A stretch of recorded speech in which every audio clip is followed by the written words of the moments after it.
Hello and hi everyone. बहुत से लोग वीडियोस बना रहे हैं कि अगर आपकी सैलरी 12,75,000 से 1 भी रुपया ज़्यादा है तो आपको पूरा टैक्स देना पड़ेगा, आपको कोई रिबेट नहीं मिलेगा। वेल एक्चुअली रिबेट नहीं मिलेगा, कोई बात सही है, बट आपको पूरा टैक्स देना पड़ेगा, ये बात गलत है। एग्जाम्पल से मैं समझाता हूँ। लाइक है क्या कि 12,75,000 अगर आपकी सैलरी है तो 75,000 का डिडक्शन मिला, आपकी इनकम मानी गई, फिर 12 लाख। 12 लाख पे टैक्स क्या है? आपका टैक्स है 0 to 4 लाख 0%, 4 to 8 लाख 5%, वो हो जाएगा 20,000, एंड 8 to 12 लाख आपका 10% पे 40,000 हो जाएगा।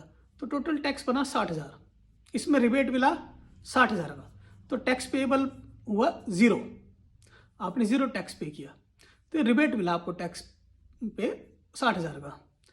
तो ये 12,75,000 क्रॉस होने के बाद नहीं मिलेगा, नहीं मिलता है। बट क्या होता है उसमें आपको मिलता है मार्जिनल रिलीफ।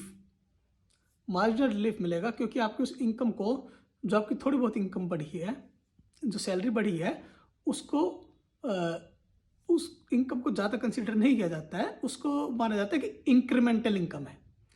मतलब कि गवर्नमेंट ने माना है कि मान लीजिए आपकी सैलरी बढ़ी 5,000 रुपये, सिर्फ सैलरी है आपकी 12,80,000 रुपये, 12,75,000 रुपये आप 0 टैक्स दे रहे थे, बट 12,80,000 सैलरी बढ़ती है, सैलरी बढ़ी 5,000, और आपका टैक्स विदाउट सेस हो जाएगा आपका अराउंड 60,750 रुपीज़। तो ये गलत होगा कि सिर्फ 5,000 के इंक्रीमेंट पे आपकी इतनी ज़्यादा टैक्स बढ़ जाए। तो गवर्नमेंट ने एक लिमिट रखी है, उसको मार्जिनल रिलीफ में लिया गया है कि अगर आपकी सैलरी जो है वो 60,000 तक भी ज़्यादा है 12,75,000 से, तो आपको रिलीफ मिलेगा। मतलब कि आपका टैक्स जो है, जो ये इंक्रीमेंटल सैलरी का डिफरेंस है, जो इंक्रीमेंटल आपकी सैलरी है उसमें, और जो 60,000 का अगर डिफरेंस है, तो आपको सिर्फ वो डिफरेंस पे करना है।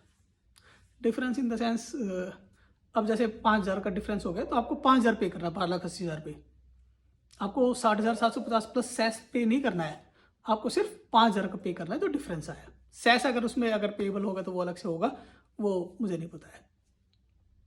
बट अभी ये सैलरी होगी आपकी मान लीजिए 13 लाख, तो लोग कह रहे 75,000 टैक्स बनेगा।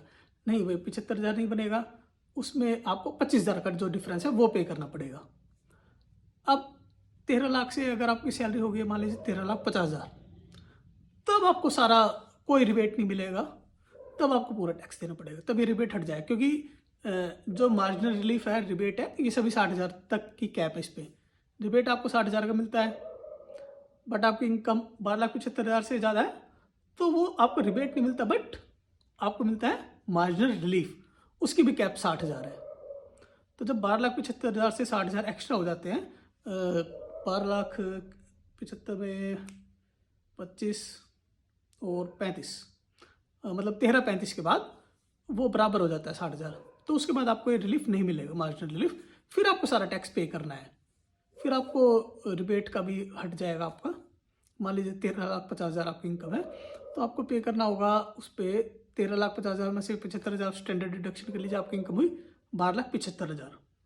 अब इसमें 4 लाख तक ज़ीरो है, 4 से 8 लाख तक आपके 20,000 हो गए, 8 से 12 हो गए आपके 40,000, 60,000 ही हो गए, और जो ये आपके बचे 75,000, इस पर 15% का टैक्स लगेगा, क्योंकि 12 से 16 लाख 15% टैक्स है।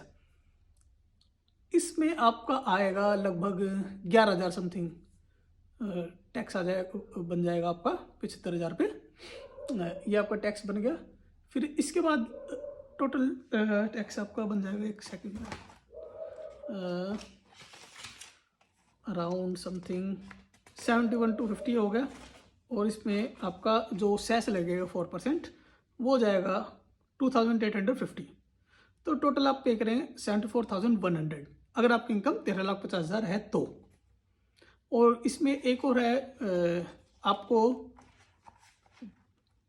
अगर आपका कोई भी कैपिटल गेंस का है इनकम, लॉटरीज है, कोई भी एक्स्ट्रा इनकम है जिस पे अलग से टैक्स लगाया हुआ है सरकार ने ऑलरेडी, तो उसमें रिबेट का कोई रोल नहीं होगा। सपोज कीजिए आपकी सैलरी ही 12 लाख से भी कम है, 10 लाख सैलरी है, ठीक है, तो 10 लाख सैलरी पे आप कोई टैक्स पे नहीं करेंगे, नई लिमिट्स के अकॉर्डिंग।